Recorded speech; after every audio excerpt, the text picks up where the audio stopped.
Targetnya ini kan untuk melestarikan adat dan budaya kan? Ya, Pak.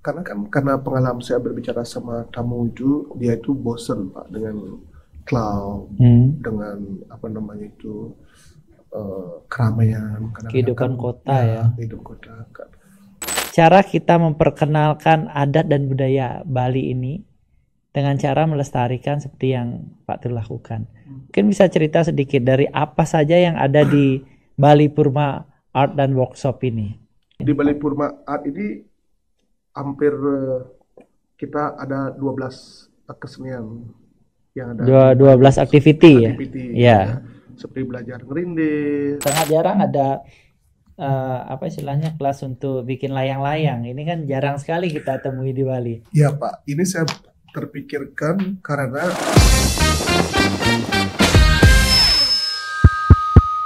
Selamat pagi pemirsa Bali News ID, kembali lagi bersama saya di acara Topi Merah, topik inspirasi dan motivasi persembahan dari Bali News ID. Pada episode kali ini Bali News ID khusus mengundang salah satu pengusaha. Beliau ini sebenarnya pengusaha yang sangat sukses tapi tampilannya sangat sederhana.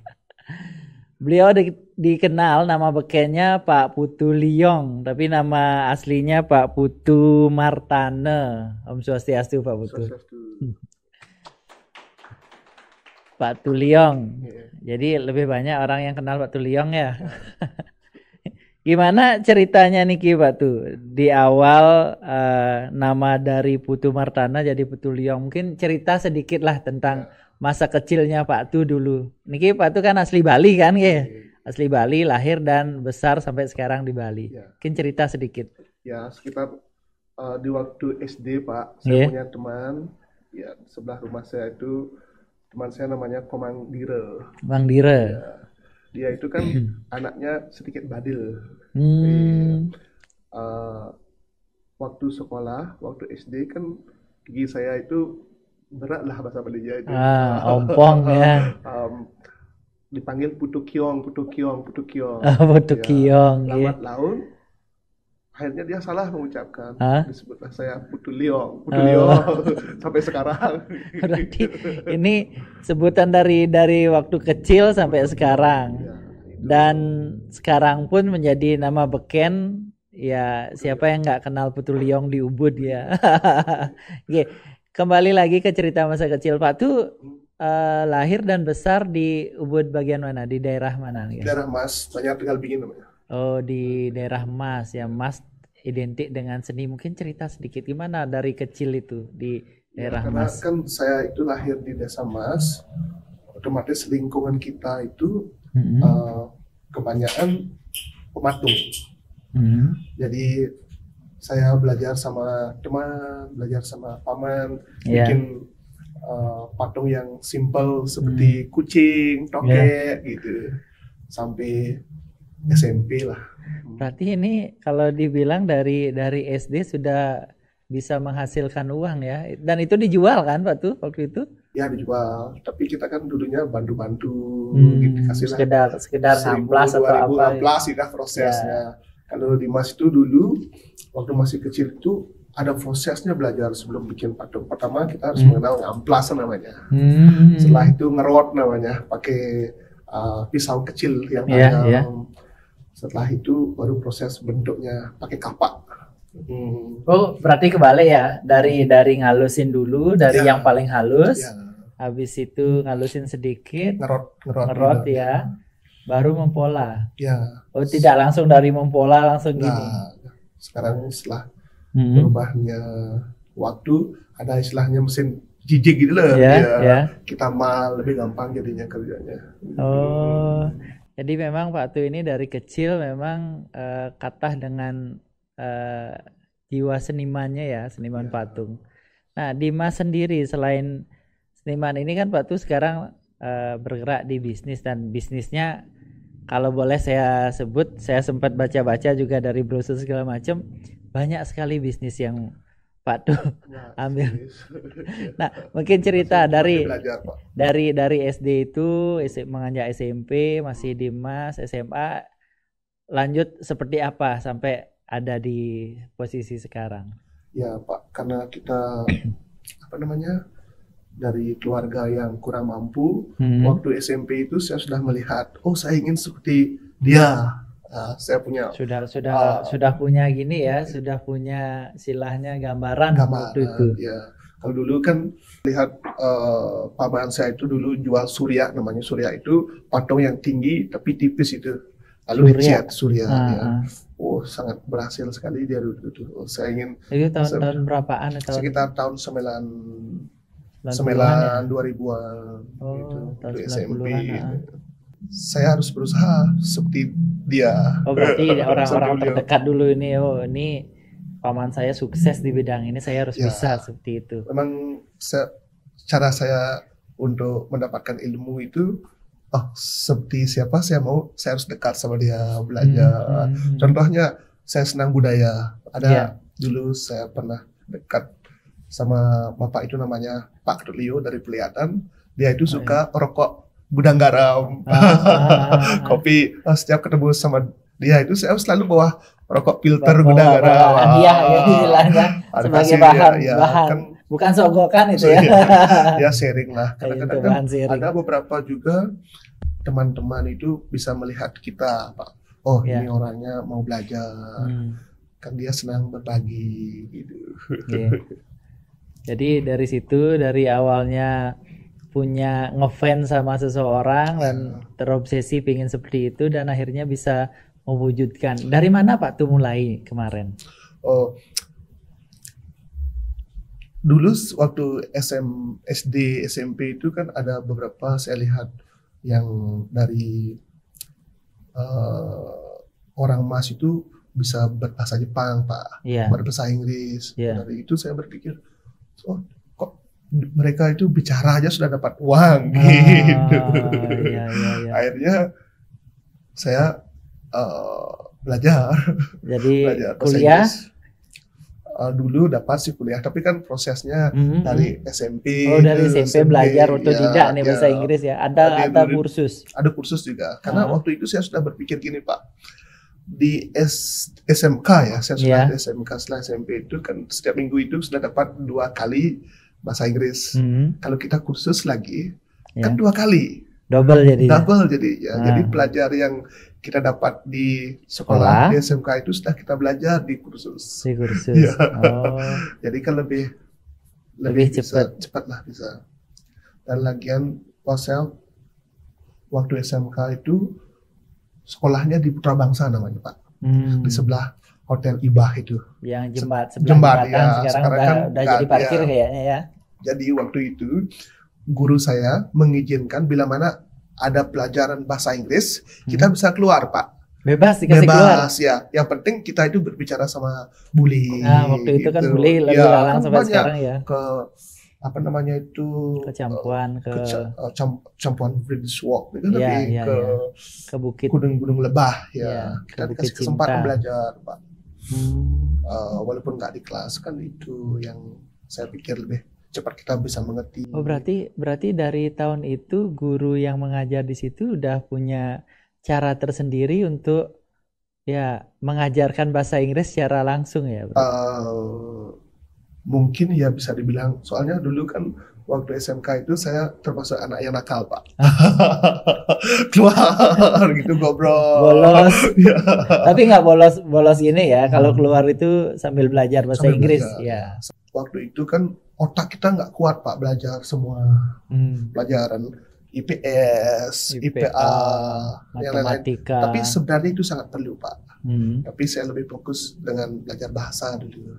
Karena ini akan sangat berguna dalam bekerja gitu ya. Jadi pikiran Pak tuh waktu itu waktu SMK pun sudah berpikir bahasa ini akan sangat berguna untuk hidup saya seperti itu ya.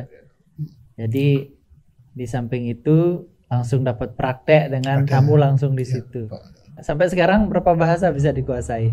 Ya setidaknya menjelaskan lah, bukan bahasa Inggris sedikit-sedikit sama bahasa Jepang Pak. Bahasa Jepang, bahasa Inggris. Tapi nggak begitu bagus Pak. Nah, cukuplah untuk berbicara, menjelaskan sesuatu, menjelaskan bisnis. Yang penting bisa jual Pak. Yang penting tahu mata uangnya Pak ya. Atau uang berapa dolar, berapa yen gitu. Ya. Waktu itu juga kan gini Pak, apa namanya, waktu SMK itu kita itu orang desa, bisa berbahasa Jepang sedikit kan. Orang desa itu di tempat saya itu jarang yang bisa bahasa Jepang. Jadi kalau kita bisa bahasa Jepang, apalagi dapat ngajak tamu Jepang ke rumah, itu kita waktu itu merasa senang sekali Pak. Gitu. Akhirnya kan keinginannya belajar itu lebih tinggi gitu ya. Apalagi dapat uang ya 50.000, 100.000. Pada waktu SMA kan lumayan banget itu 50.000. Oh ini hasilnya saya kerja Gojek dia. Nganter tamu ini ya, jadi istilahnya jadi guide lokal ya. Jadi guide lokal menjelaskan tentang Bali, tentang adat istiadat. Nah, sejak kapan Pak tuh, kan itu istilahnya jadi guide lokal. Habis itu Pak tuh ada dapat bekerja sama orang atau di travel atau di mana? Dulu saya kerja di salah satu museum yang ada di Arma sekitar tahun 2007 Pak. Sangat apa namanya itu, ceritanya lucu ini dapat kerja di Arma. Kan saya mendengar dari saudara-saudara, teman-teman, kalau ngelamar pekerja itu tulisnya harus bagus. Kata-kata aja harus bagus gitu. Tulis saya kan nggak bagus-bagus Pak. Mat nulis saya. tulis mat-matan ya. Nggak bisa saya nulis yang terlalu gini sekali. Nggak ada sosial media yang seperti sekarang menunjukkan lowong kerja itu. Saya nyari di Bali Pos waktu itu Pak. Di koran ya. Setiap hari saya ke Klinik Mas, dulu Klinik Mas namanya, Kak Arisanti. Rumah sakit Arisanti sekarang. Beli koran sana, ya. Yang di bawahnya itu kan ada lowong pekerjaan Pak, Bali Pos. Kalau nggak ada uang, di tetangga saya ada seorang guru, saya minjam cuma berapa menit itu untuk lihat lowong aja. Cari lowongan aja itu baru tamat ya. Akhirnya saya menemukan 2 tempat untuk melamar pekerjaan yang sesuai dengan keinginan. Saya dulu itu saya bercita-cita jadi waiter, waiter, servis di restoran. Akhirnya ada di kantornya, salah satu kantornya itu di Suwung Pak, dekat-dekat Travel Panorama itu. Sekarang Cina kan banyak Cina-Cina itu. Banyak restoran Cina di situ ya. Waktu ngelamar ke sana, saya minta tolong buat lamaran ke sepupu saya karena dia cewek, tulisnya bagus. Tulisan Pak tuh acak kadul ya gitu ceritanya. Karena bikin kartu aja. Akhirnya ke sana ngelamar pekerjaan, kan harus baju putih Pak. Harus putih. Tadi malamnya saya beli di PJ yang obralan Pak. 25.000. Yang penting putih. Tapi berkerahnya panjang kerahnya. Jadi baru masuk saya ditolak seperti penyanyi katanya. jadi baju putih kerahnya agak kepanjangan. Saya kan nggak mikir sejauh itu ya waktu itu cuman putih. Baju putih nggak mikir gini. Akhirnya saya ditolak. Akhirnya dibilang seperti penyanyi ini. Dibilang seperti penyanyi, gak sopan gitu. Akhirnya karena waktu hari yang sama saya melihat lagi lowong kerja yang memerlukan orang yang bisa berbahasa Jepang di Arma, dekat rumah kan harus hari itu saya ke sana. Akhirnya saya nulis sendiri dengan tulisan mat-mat dan banyak tip-nya stipo gitu. Akhirnya ke sana, besoknya disuruh langsung tes gitu, ketemu jam 8 dipanggil. Ya sampai di sana kan ada prosesnya ketemu sama HRD, gitu. Sama manajer, sama GM. Mungkin waktu itu Pak saya sangat beruntung sekali karena waktu ketemu sama HRD kan interviewnya pakai bahasa Indonesia, ketemu sama manajer museumnya pakai bahasa Indonesia. Lulus. Akhirnya ketemu sama GM-nya Pak. Nama sampai sekarang saya sangat ingat sekali apa yang saya bilang. GM-nya namanya Pak Ketut Zanzan namanya, dari Belanda. Pak Zanzan namanya. Pak Zanzan. GM-nya. Akhirnya saya ke sana, tapi saya nggak dengar Saya salah dengar, namanya bukan Pak Sansan, saya dengar Pak Tarzan. Pak Tarzan, bukan Pak Sansan, Pak Tarzan ya. Terus akhirnya turun ke kantornya beliau, udah bisa ketemu dengan Pak Tarzan, tapi saya disuruh baca Sansan. Banyak ceritanya lucu-lucu Pak. Tapi akhirnya diterima. Akhirnya diterima dulu. Saya mau bertemu dengan Pak Tarzan gitu. Pak Tarzan. Akhirnya setelah masuk itu kan dipersilahkan duduk. Iya. Akhirnya kamu bisa berbahasa Jepang nggak? Tapi Nihongo dikimasu ka? Gitu. Hai, dikimasu. Saya sudah tung bayunya. Saya kira dia pintar bahasa Jepang. Ternyata cuma Nihongo dikimasu ka? Akhirnya kasih lulus. Nilai saya. Cuman segitu aja. Kalau ditanya banyak saya nggak bisa saya jawab. Tapi pada prinsipnya waktu itu mungkin yang dicari itu orang yang bisa menjelaskan tentang budaya Bali. Ya, Pak. Seperti itu. Ya. Kan bahasa Inggris lah bisa lah sedikit-sedikit. Yeah.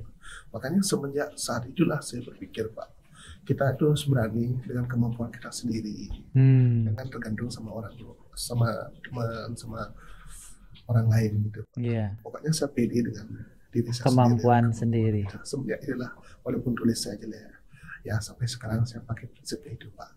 Jadi dari situ Pak Tu keluar PD-nya Pak Tu langsung ya, bahwa ada kekurangan, pasti setiap orang itu punya kelebihan masing-masing yang mungkin kita tidak bisa ngelihat, orang lain yang lihat kelebihan itu. Mungkin itu Pak ya. Dengan doa Pak ya. Sebelum saya apapun yang saya lakukan sebelum sini berdoa dulu. Gitu kepercayaannya gitu ya Pak ya. Jadi tetap percaya dengan itu. Nah, singkat cerita, Pak Tu berapa lama di museum? Dari situ mungkin tumbuh jiwa entrepreneurnya atau seperti apa? Belum sih Pak, belum entrepreneur. Saya di sana itu kan kerja 5 tahun Pak.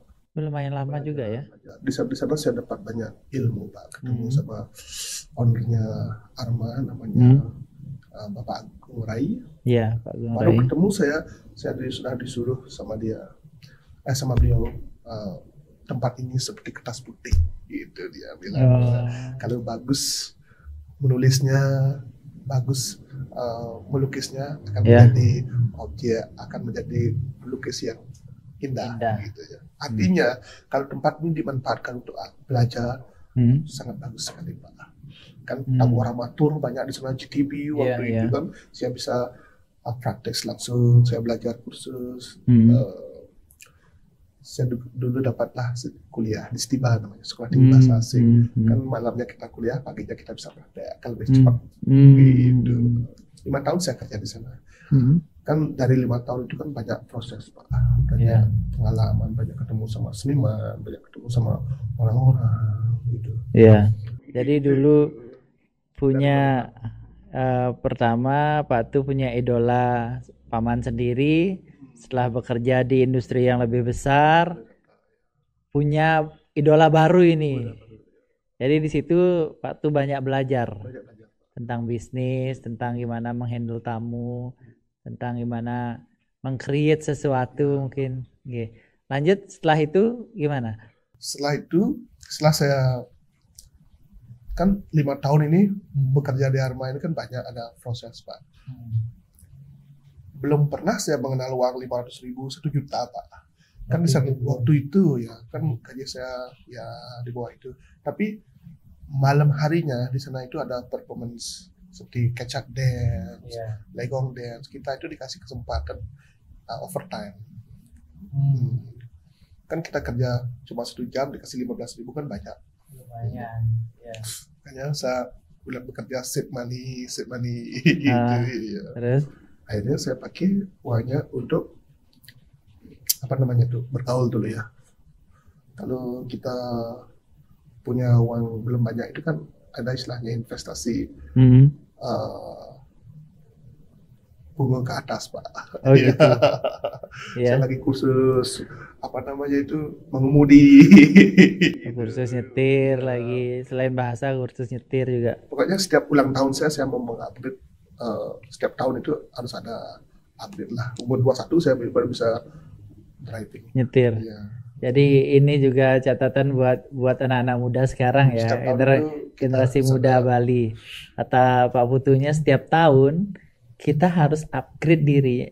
Ya maksimal ya. Nggak boleh lebih dari 1 tahun itu harus punya satu keahlian khusus yang bisa kita dapatkan. Terus setelah mulai belajar nyetir, habis itu saya bercita-cita jadi driver, Pak. Beda lagi sekarang. Waktu kuliah semester 3 itu kan ada istilahnya, ini cerita lucu tapi sangat ingat saya sampai sekarang sama dosen saya itu Pak Zainuddin namanya. Ada pelajaran namanya kata Kyote Pak, rencana. Apa sih rencana kamu setelah kamu tamat? Saya bilang menjadi supir Pak, driver. Oh dia nggak suka. Kamu jadi supir ngapain kamu kuliah di sini? Akhirnya itu cita-cita saya jadi supir gitu. Akhirnya tercapai Pak. Tercapai. Akhirnya saya waktu kuliah itu kan ketemu sama orang-orang Pak. Umurnya kita kan beda. Saya masih 20-an, temannya ada 25, ada yang lebih besar lah. Kita itu duduknya sekarang di sini, besok di sana. Oh, jadi banyak pindah-pindah, banyak kenal gini baru. Apa namanya itu? Kadang kita lambat tuh Pak. Akhirnya pas saya lambat, duduklah saya sama orang dari Buleleng. Namanya Dwi dia. Bahasanya ya kurang bagus lah, manin nih gitu. Bahasa Jepangnya kurang gini ya? Enggak, bahasa Bali dia. Oh, bahasa Bali. Agak tahu lah kalau kita dari Bali itu kalau istilahnya orang Buleleng dengan bahasa yang sedikit agak nada kasar atau apa itu udah terbiasa. Makin akrab makin kasar mereka. Akhirnya saya sangat akrab sama dia. Ternyata dia ownernya Nice Tour gitu. Akhirnya saya teman dekat sama dia. Tanpa interview, diajaklah saya bekerja di sana. Langsung gitu. 2012 itu Pak. Tapi ketemunya saya itu waktu kuliah, tapi kerjanya saya itu di sana 2012. Setelah selesai bekerja di Arma. Dari itu Pak, saya juga percaya kalau kita sudah diketemukan sama Tuhan tuh Pak ya, dengan cara yang bagaimana pun bisa menjadi hal yang baru Pak, start point untuk mulai sesuatu yang baru, mengembangkan potensi diri. Akhirnya kerja di Nice Tour itu saya juga pernah mencari license guide Pak. License guide. Berarti Pak Tu ini jadi seniornya saya ya. Saya juga punya license ya. Tapi license-nya baru nyari kan. Bukan kalau kuliah apa namanya itu kan ada ujian budaya kuliah singkat itu 3 bulan ya. Iya. Saya dapat di Art Center kalau nggak salah. Di jalan apa ya? Nusa Indah ya. Akhirnya dapat license, ngajak tamu lah. Jadi guide. Ya, plus driver. Setiap hari pakai adat Bali. Nyetil, menjelaskan gini.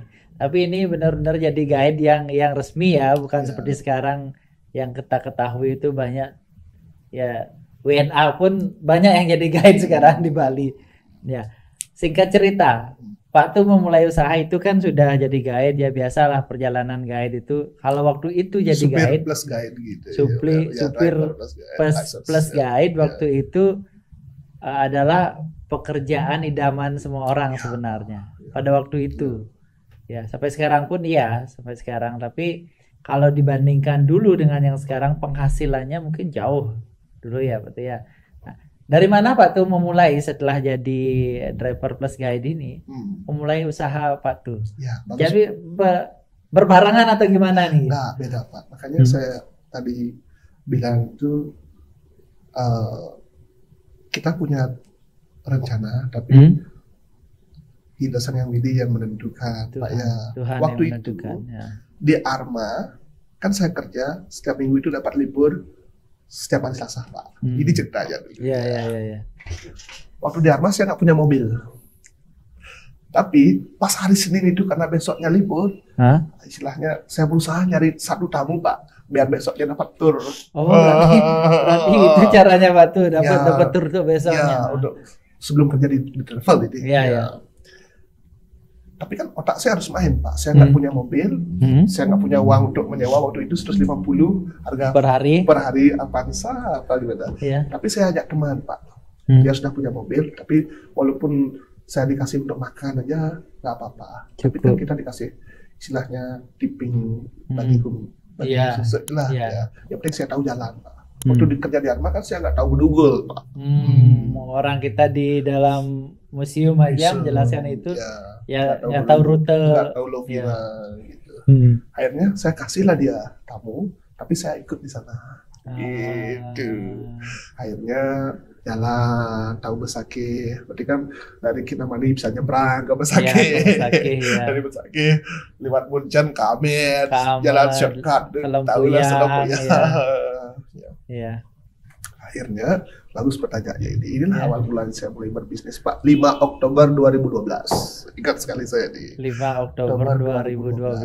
Makanya Bali Purma ini berdiri 5 Oktober 2012. Jadi Bali Purma Group Bali ini Purma Tour namanya. di pertama yang namanya Bali Purma Tour. Tapi sekarang kan sudah jadi Bali Purma Group. Bali Purma Tour berdiri 5 Oktober 2012. Ya. Itu mulainya dari minjem mobil. Ya, Pak. Akhirnya saya dipanggil sama Pak Susilo namanya dari Blangsingo. Dia sangat berjasa sekali sama karir saya. Yo, mau gak kamu jadi manajer gitu? Ini kan saya sudah dapat tamat kuliah saya, Pak, di Stiba. Nggak rugi saya sarjana ini. Jadi manajer ini. Manajer. Iya. Akhirnya saya mau diajaklah saya nyewa tempat di Casa Genesia namanya dulu. Casa Genesia itu di depan Pertamina Pengosean. Sebelum Agung Raku. Sekarang sudah dirobohkan, sekarang sudah parkir itu. Sudah jadi parkir ya. Akhirnya tempat security-nya dipakailah Turis Informasi gitu ceritanya. Untuk kita dapat tamu dari dalam itu kan, dari semenjak itu saya tahu istilahnya harus dekat sama orang dalam. Gitu lah. Akhirnya kita kerjasama di sini, dapatlah tamu. Tapi waktu itu kan saya punya mobil 1, dia itu punya mobil lebih dari 3. Jadi ceritanya Pak tuh udah mulai nyicil mobil ini, Enggak nyicil mobil, Pak, nyewa dulu. Nyewa masih. masih nyewa. Avanza saya nyewa. Berarti belum bisa beli mobil. Belum punya. Itu nanti ceritanya bagus sekali ceritanya. Iya, terus akhirnya kan setiap hari dapat bookingan dari Casa Genesia itu, di offer lah sama Pak ini. Saya dari pagi sampai malam nggak dapat bagian gitu. Duduk aja di situ tapi nggak. Ya, tapi kan saya bersyukur saya bisa berbahasa Inggris. Kan di jalan taksi. Dapatlah sampai malam itu sekali 2 kali ke Legian atau ke airport gitu. Akhirnya berjalan hampir 85% bisnis Tiangki tanpa rencana, Pak. Ini semua ini karena berjalan, ada dihianati, ada dibohongin, Tapi kalau ide sang yang di Tuhan sudah memberi kita jalan, pasti ada jalan, Pak. Seperti akhirnya waktu di Casa Genesia itu kan dapatlah mulai tamu. Waktu dapat tamu itu teman Tiang Niki full dia ordernya, otomatis front office-nya nelpon aja Tiang langsung. Tapi kan waktu itu harga kita monitor 450, Pak. 450. Baru pertama kali dia dikasih langsung kan berservis dia. Udah menunjukkan kemampuan saya bahwa saya ini bisa ngeliat tamu gitu. Ada kita monitor langsung nggak pernah berhenti sih kita monitor waktu itu. Dari 7 hari seminggu itu 5 kali pasti saya dapat waktu itu, Pak ya.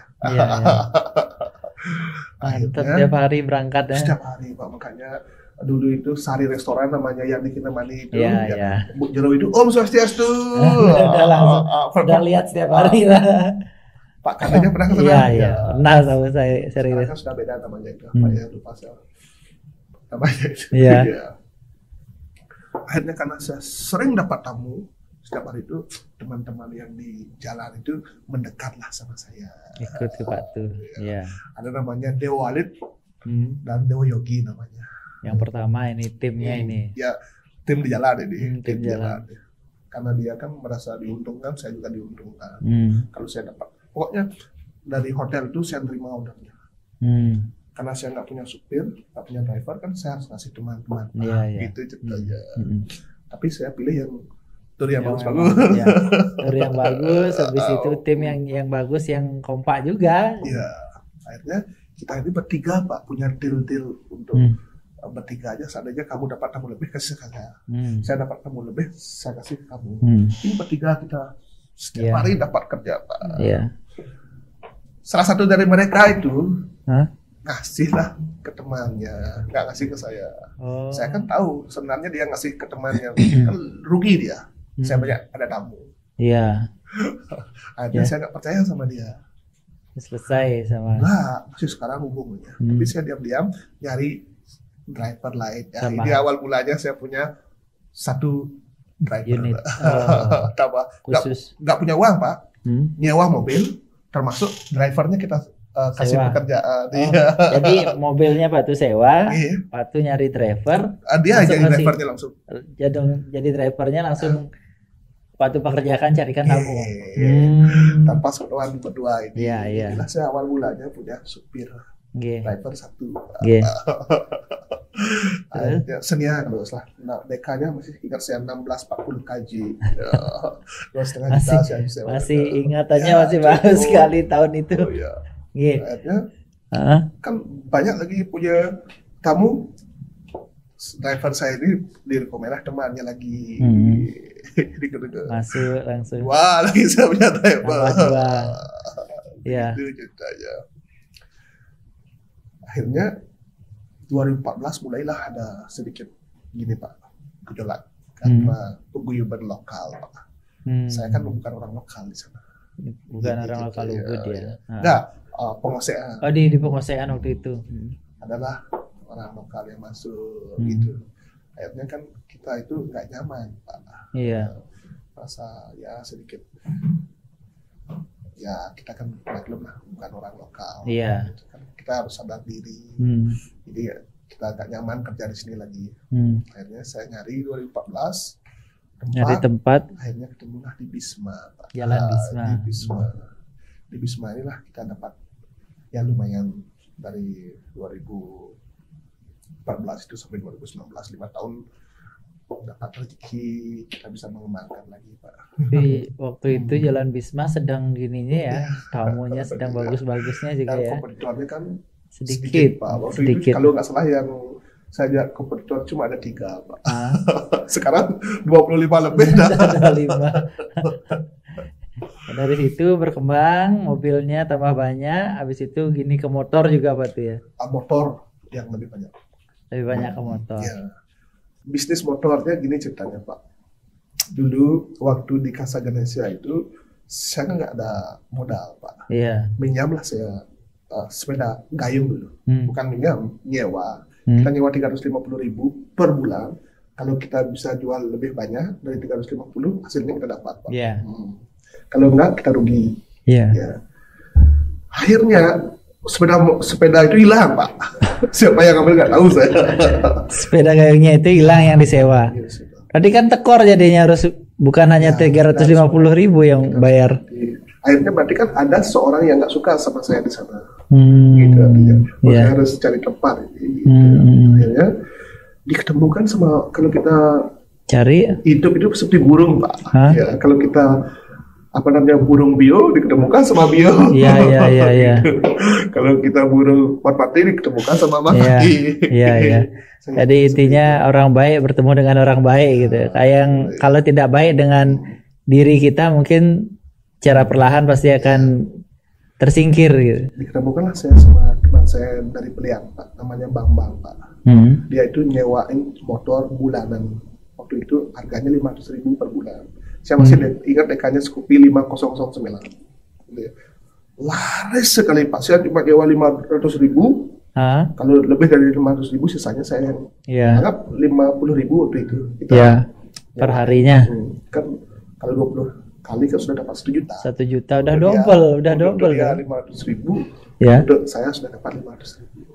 Karena ramai saya. Dia itu punya teman 2. Namanya Nana, namanya dari Tegas, dan Ngakan Tinong, namanya dari PJN. Nana Artana. Nana Artana, ya, kenal kan? Iya. Kenal Nana. Beli Nana, mudah-mudahan denger ini nanti dia share ke beli Nana. Dia ngasih 5 buah warnanya Pak tentang proses ini. Ngakan Tinongnya ngasih 5 Pak. Jadi kan 11 saya punya motor jadinya. Ini saya cuma bayar 5 juta, 2,5 gitu. Jadi penghasilan udah double itu dapat ya. Artinya kalau kita itu tidak dipercayakan sama teman, kan nggak mungkin saya punya uang sebanyak itu waktu itu. 11 motor itulah cepat bergeraknya. Ya. Mungkin dia itu nggak tahu saya sangat baik hati Nanda Artano ini. Disuruh lah saya beli motor sendiri, kasih saya caranya. Saya dikenalkan sama orang Honda, cuma bayar segini, kamu sudah dapat motor segini gitu. Saya berpikir bisnis lagi. Akhirnya nambah Pak. Sampai punya unit puluhan itu kemarin. Saya berjanji sama diri saya, sampai kapanpun ini saya nggak kembalikan, kecuali dia minta. Dan ada sangat masalah baru saya nggak bisa bayar, baru saya kembalikan. Akhirnya saya nggak balikan. Dia perlu dana, saya beli langsung. Gitu. Sampai sekarang berjalan dengan baik sampai sekarang. Hubungannya kita apa bisnisnya? Bisnis apa? Masih Pak, tapi nggak seperti yang dulu. Iya. Karena kan perubahan waktu, perubahan zaman. Nah dari situ, maaf yang potong. Dari situ akhirnya menginjak ke bisnis yang lebih besar lagi. Kalau kita sih tim juga sempat ngecek Pak Tu ini bisnisnya bukan hanya itu kayaknya. Ini yang kebetulan ada juga brosurnya ini Bali Purma Art and Workshop. Mungkin sebelum sini Pak Tu ada bisnis lain juga. Transport saja sih. Transport, banyak transport. Karena waktu itu saya merasa sudah cukup Pak untuk kehidupan gitu. Tapi karena sekarang berubah itu saya harus berpikir Pak. Jadi akhirnya muncullah ini Bali Purma. Bali Purma ini sebenarnya sudah dari 6 tahun Pak. Udah lama. Dari 6 sudah tahun. lama. Dulu kan di rumah Pak. Iya. Saya ngajak tamu mau belajar, dia saya ajak ke rumah 1, 2, 3 orang. Akhirnya mantan bos saya Dwik itu, Nice Tour itu, dia mengetahui saya punya art class. Akhirnya dia ngajak tamunya ke rumah saya. Gitu. Saya berpikir, oh ini bagus untuk bisnis. Bagus. Di samping itu juga yang Pak Tu targetnya ini kan untuk melestarikan adat dan budaya kan? Iya Pak, karena pengalaman saya berbicara sama tamu itu, dia itu bosan Pak dengan cloud, dengan keramaian, kehidupan kota kehidupan kota. Kadang-kadang tamu itu mau request dia, I want to see the real of Balinese life. Gitu. Kalau di rumah kan pas ada rumah Bali Dangin, Bali Daje, gitu kan, tidak hanya melakukan aktivitas, juga mereka bisa mengenal budaya kita yang ada di Bali Pak. Gitu. Kita bisa menjelaskan Trita Krano, hubungan manusia dengan Tuhan, yaitu kita punya sanggah bahasa Balinya, perajan, hubungan manusia dengan manusia, ketemu sama orang-orang kita, ketemu sama keluarga, manusia dengan lingkungan. Di Bali itu kita punya istilahnya tebo gitu ya. Oh ini tempat kita ngambil kayu bakar. Kayu bakar atau sarana perkara seperti kayak daun, kelapa gitu nggih. Nah, jadi konsepnya Pak tuh sekarang kan sudah posisi workshopnya ini sendiri kan sudah tidak di rumah lagi. Iya Pak. Ya gimana ceritanya bisa berpikir sampai sejauh itu mengembangkan? Ya tentunya Pak Tung lihatnya ini peluang yang besar. Selain untuk melestarikan adat dan budaya Bali, juga ada sisi pemanfaatan tenaga lokal untuk kehidupan juga ke depan seperti Pak. itu. Ini karena rumah saya kan tempat untuk menuju rumah saya itu gangnya sangat kecil Pak. Mobil Hiace, mobil bus itu nggak bisa masuk ke tempat kita langsung. Dan saya dapat masuk dari teman-teman driver, teman-teman guide. Kalau bisa kita itu punya parkir. Akhirnya saya berpikir kalau kita mau berkembang itu kan kita harus punya fasilitas Pak. Akhirnya saya mencari tempat, kan perlu proses untuk mencari tempat yang saya inginkan Pak, biar kelihatan seperti pedesaan gitu. Sampai 2 tahun 3 tahun mencari ini belum dapat juga, dananya belum ada Pak. Kita minjam tempat di Museum Topeng namanya. Bila mana ada tamu-tamu grup itu, kita pinjam di sana. Di Museum Topeng. Ya Pak. Tapi sampai sekarang gimana? Sudah ada tempat khusus? Sudah. Kalau sekarang sudah. Ya, tempat kita yang baru ini bisa menampung 150 orang. Mungkin kalau boleh Pak tuh jelaskan sedikit tentang Bali Purma Art Workshop ini. Karena kenapa kita tertarik dengan ini? Karena seperti yang kita ketahui bahwa pariwisata Bali itu adalah pariwisata budaya. Jadi sangat jarang sebenarnya orang-orang Bali yang berpikir untuk melestarikan budaya Bali dengan cara seperti ini. Kalau yang selama ini yang terjadi mungkin yang punya sawah dibuatkan villa gitu. Jadi orang ke Bali itu bukan mencari villa kan. Sebenarnya mencari villa yang view sawah. Tapi sawahnya udah hilang, dibikin villa udah nggak ada. Tapi kalau kita nilai yang Pak Tu lakukan sekarang ini adalah sedikit bukan sedikit ya, visioner juga, melihat peluang bahwa cara kita memperkenalkan adat dan budaya Bali ini dengan cara melestarikan seperti yang Pak Tu lakukan. Mungkin bisa cerita sedikit dari apa saja yang ada di Bali Purma Art dan Workshop ini. Di Bali Purma Art ini hampir kita ada 12 kesenian. Yang ada 12 activity ya. Seperti belajar ngerinde, ngerinde itu kan salah satu gamelan yang tradisional dari bambu ya. Belajar menari, nari tradisional Bali juga, apapun itu ya. Ajarkan basicnya dulu, yang diajarkan oleh maestro Pak. Memang maestro yang mengajarkan. Bikin ada canang, offering class, offering making, ada wood carving, silver, batik class. Tapi yang lagi keren sekarang kan silver class Pak. Silver class. Ya. Berarti orang bikin perhiasan di situ langsung bisa dia pakai. Ya, langsung jadi. Di tempat kita itu semuanya yang dia buat, semuanya yang mereka buat itu bisa dibawa pulang Pak. Jadi kan dia itu belajar, dapat ilmu, dapat pengetahuan, dan juga dapat hasilnya Pak. Iya. Ini yang menarik juga Pak. Sangat jarang ada istilahnya kelas untuk bikin layang-layang. Ini kan jarang sekali kita temui di Bali. Ya Pak, ini saya terpikirkan karena kan ada tamu itu datang ke Bali itu dengan keluarga Pak. Dengan anak-anak. Dengan anak-anak. Kalau anak-anak umur di bawah 10 tahun itu kan nggak bisa megang api, bikin silver itu Pak. Jadinya supaya mereka juga dapat kegiatan sama orang tuanya, saya bikinlah layang-layangan kelas itu.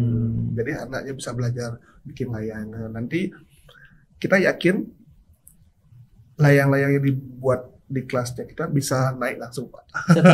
Bisa terbang langsung. Karena di tempat itu juga ada space atau tempat untuk menerbangkan. Ada di parkir, tapi dia kan bisa, atau mereka bisa nyobanya nanti di pantai. Iya. Kalau nggak bisa naik, mereka bisa komplain. Kita bisa dikasih jaminan. Nah, instrukturnya sendiri Pak Tu, karena marketnya sebenarnya kan bukan hanya market lokal atau domestik ya. Jadi marketnya Pak Tu kan internasional juga. Jadi Pak Tu menerima Bali Purma sendiri menerima tamu bukan hanya dari luar juga, domestik juga iya, lokal juga iya. Instrukturnya sendiri menguasai segala macam bahasa atau memang ada bahasa Inggris Pak. Standar bahasa Inggris. Standar. Kan sebelum kita menerima atau mengajak instruktur kita bergabung di Bali Purma kan saya interview dulu Pak. Iya. Ya, pastinya dia atau mereka itu sudah bisa berbahasa Inggris. Tapi Pak tuh interviewnya nggak dari tulisan sekarang ya, nggak seperti dulu ya. Ya. harus nulis gini ya, nulis lamaran gitu Kan enggak ya. saya juga melihat mereka itu dari backgroundnya, di mana dia sudah tempat bekerja. Kebanyakan mereka sudah berpengalaman. Oke. Dan ini Pak, workshop ini kita hanya bisnis Pak. Ini juga langsung hasilnya itu langsung mengenai ke senimannya. Artinya kalau dia sudah dapat mengajar, dia nggak perlu menunggu 1 bulan fee-nya. Saya kasih langsung gitu. Kalau di perusahaan lain kan nunggu akhir bulan. Yang Pak tuh maksud contoh kayak seniman patung. Ya, seniman patung. Kalau umpamanya tamunya mau mematung atau apa, setelah tamunya gini, Pak tuh langsung bayar senimannya. Kursus nari contohnya. Kalau sudah selesai kursus nari, tamunya bayar, langsung Pak itu bayar. Karena ini pengalaman saya waktu BOM Pak. Kan orang-orang di Ubud itu kebanyakan artis. Dan khususnya saya di MAS itu bapak saya jual patung, kadang-kadang dibayar sebulannya 70%, sisa lagi gitu. Ini bagus sekali Pak tuh. Mungkin mudah-mudahan pemirsa Bali News ID yang menonton bisa di-share juga ke teman-teman, bagi teman-teman yang mau liburan. Ya, khususnya yang bukan hanya di Bali ya, yang di Indonesia khususnya mau menikmati suasana Bali, mau menikmati bagaimana sih proses budaya Bali, baik itu dari membatik juga ada ya Pak tuh ya. Membatik, mematung, bikin canang, ini fruit carving juga, ukir buah. Anak-anaknya bisa bikin layangan juga. Sangat lengkap sekali di sini. Bali Purma. Juga belajar Hindu-Samin Bali Pak. Kita ada belajar tentang agama Hindu. Nanti di tempat kita itu ada praktek juga. Tidak teori ya. Kalau kita menjelaskan pura, kita ke pura langsung nanti. Sembahyang kita ajak dia sembahyang, membawa sajian ke pura. Seperti kalau wanita Bali itu kan bawah Banten tuh Pak. Iya, ada langsung ya. Jadi ini marketnya bukan hanya ini juga ya. Kalau umpamanya orang-orang Eropa yang pingin merasakan langsung gimana sih jadi orang Bali. Jadi bukan hanya berpakaian adat, dia harus bawa Banten juga ke pura. Ini sangat bagus sekali. Dan servisnya kita kalau tamunya atau peserta yang mau ikut di Bali Purma itu, kita bisa jemput di tempat mereka tinggal. Kan gampang jadi. Jadi mereka tinggal kontak saja, saya tinggal di hotel ini, saya nginap di villa ini. Jadi tim Bali Purma nanti akan menjemput. Ini saya lihat harganya juga kompetitif ya, tidak terlalu mahal. Dengan waktu dan durasi waktu juga lumayan ini. Jadi kita tidak tergantung semua waktu Pak. Kalau lebih nggak apa-apa. Yang penting hasilnya selesai pada waktu kelas itu. Ada yang favorit lagi satu Pak tuh, cooking class. Cooking class sementara kita belum ada. Oh belum ada. Karena art Pak. Kita lebih kepada seni ya, maaf, lebih kepada seni ya. Jadi dari silver class itu membuat perhiasan dari bahan silver. Habis itu wood carving untuk mematung. Jadi ada batik class juga untuk membuat lukisan di kertas di kain ya untuk membatik. Habis itu Hinduism in Bali, menikmati jadi orang Bali sendiri. Habis itu ada membuat sesajennya, membuat canang. Ini juga butuh keahlian khusus sebenarnya. Habis itu yang ada ini membikin canangnya Pak ya. Bikin canang sama nanding canang. Ya. Nanti kita juga praktekkan cara ngatur dan canang. Lengkap berarti ya. Ukiran buah ini banyak juga bagi yang berminat. Nah ini bambu craft ini kerajinan dari bambu. Ya.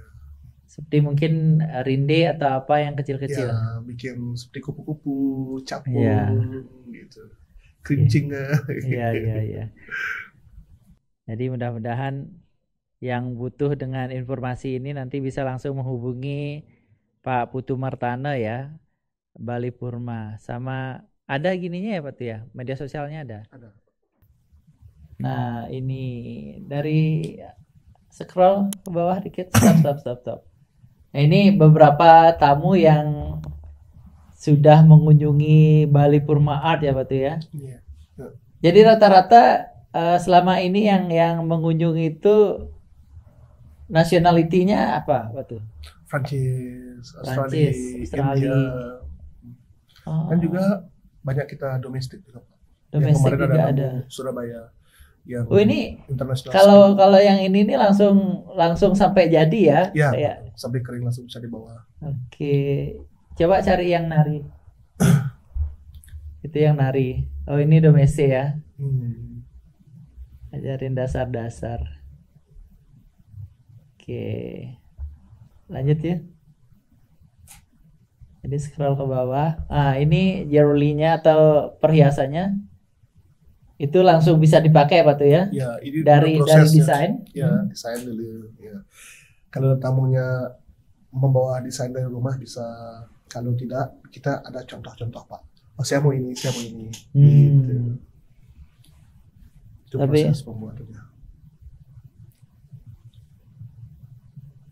Nanti kita sama tim harus ke situ nih menikmati ya.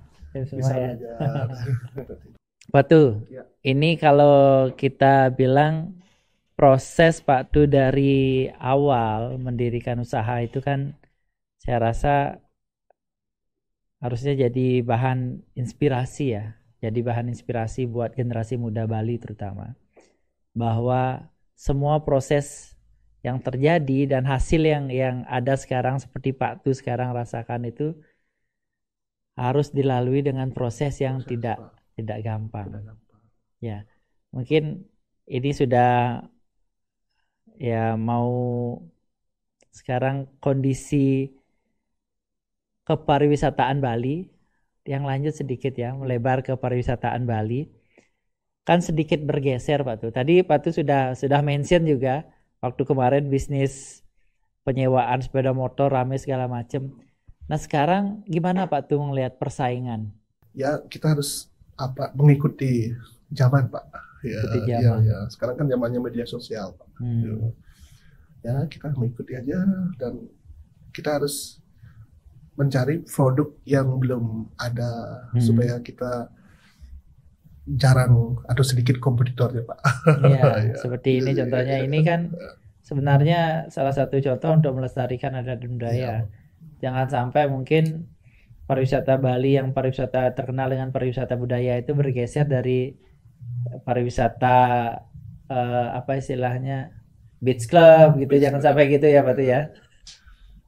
Kita di Bali itu biar tamunya itu setelah datang ke Bali itu dia dapat new knowledge, pengetahuan baru tentang Bali gitu. Iya Pak tuh. Mungkin ini yang terakhir dari Tiang. Apa kira-kira pesan-pesan Pak tuh kepada generasi muda atau mungkin ajak-ajakan mungkin kepada teman-teman di Travel Legend atau driver-driver yang mungkin ingin tahu lebih tentang Bali Purma. Silakan.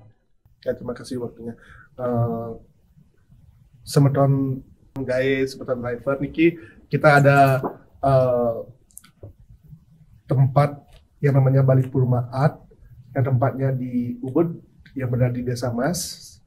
Bila mana ada tamu yang tertarik dengan kesenian Bali, khususnya seperti tarian, painting, wood carving, tamunya mau belajar dan juga mau mendapat sesuatu, bisa datang ke Bali Purma Pak.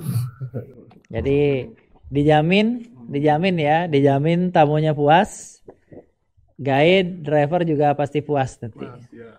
Guide driver pasti tersenyum Pak. Ya, mudah-mudahan ini lancar Pak tuh. Ya, terima kasih. Kita doakan dari tim redaksi juga mendoakan semoga banyak masyarakat atau banyak pemuda Bali yang bisa nanti mengikuti jejak Pak Tu jadi pengusaha. Mungkin ada pesan-pesan khusus untuk generasi muda Bali, Pak Tu? Ya Pak, pesan saya lihat sekarang teman anak-anak muda itu, mereka takut ya, Iya, memulai sesuatu. sesuatu itu. Saya sarankan kalau mereka itu mau sesuatu itu, dia itu berbuat aja, bergerak itu dan memulai. Nanti masalah cara kerja, waktu akan mengikuti Pak. Pokoknya berani aja dulu dan percaya sama, kalau saya sih sebelum buka bisnis baru itu minta doa sama ibu, orang tua, sama saya Widi gitu. Lakukan seperti kemarin saya buka bisnis kayu furniture, saya nggak mengerti Pak, tapi belum proses selama 4 bulan, di mana kita beli kayu, di mana kita beli bahan-bahannya, peralatannya, waktu yang akan menuntun. Akhirnya dengan bekerja keras, dengan doa, dengan kerjasama, kejujuran, akhirnya bisa jalan Pak. Yang penting action aja dulu. Siap. Tapi kan kadang-kadang itu masalah modal Pak, masalah kalau kita sedikit ya bisnis yang kecil dulu diambil. Sekarang kan bisa kerjasama. Yang penting kita punya keberanian dulu Pak. Gitu. Jadi ngambil poin dari yang Pak Tu ceritakan tadi. Pertama, jangan takut untuk memulai. Ya, meskipun modal kita tidak banyak, kita mulai dari yang kecil dulu. Kalaupun modal tidak ada, ya kita kerjasama seperti itu Pak Tu ya. Kita harus berpikir, kalau saya harus cerdik Pak. Tidak pintar, tapi cerdik. Membaca situasi, peluang-peluang apa yang akan menghasilkan banyak, kita bisa masuk ke situ. Kalau teman atau tim kita sudah berjalan bagus, pasti akan datang nanti customer. Dengan sendirinya. Ingat pertama, Nunas petunjuk sama Ida Sangang Widi, sama Tuhan, sama keluarga, ayah ibu terutama. Karena kan yang percaya orang tua itu bertaruh di skala. Setiap tiang buka bisnis pasti tiang bilang, entah berhasil atau tidaknya kan nggak tahu dia. Tiang pernah buka showroom Pak, jual beli mobil, tapi nggak jalan Pak. Tiang nggak ngerti mesin. Ya dapat jalan beberapa tahun, tapi kan karena belum jodoh ya di sana. Gitu. Twin Jaya Motor namanya. Dan kalau kita punya bisnis kecil itu, kebahagiaannya kita itu dapat lebih banyak Pak. Contohnya kalau saya sendiri punya tim Pak. Jadi kan kalau bisnis kita berjalan berkat bantuan teman-teman, tidak hanya untuk saya, juga ada timnya kita Pak. Itu kebahagiaan tersendiri bagi saya. Kebahagiaan seorang pengusaha, saya nut lagi ini. Kebahagiaan seorang pengusaha bukan hanya dia bahagia untuk dirinya sendiri, tapi kebahagiaan itu adalah melihat timnya ikut bahagia dan tersenyum. Mantap Pak Tu. Kalau di desa itu kita itu bisa buka lapangan kerja dan timnya kita orang lokal Pak. Pak Tu memakai orang lokal. Sukses semua Pak Tu. Tidak terasa ini hampir 1 jam loh kita ngobrol. Sukses semua waktunya. Mudah-mudahan seperti yang saya mention tadi, apa yang kita bicarakan tadi tidaknya bisa menginspirasi seperti tagline kita Topi Merah, topik inspirasi dan memotivasi teman-teman dari Bali, khususnya generasi muda Bali dan Indonesia pada umumnya. Akhir kata, saya sampaikan banyak-banyak terima kasih untuk waktunya, untuk Pak Tu juga, untuk pemirsa Bali News. Jangan lupa komen, like, dan subscribe di channel kita Bali News ID, lugas dan inspiratif. Terima kasih Pak Tu.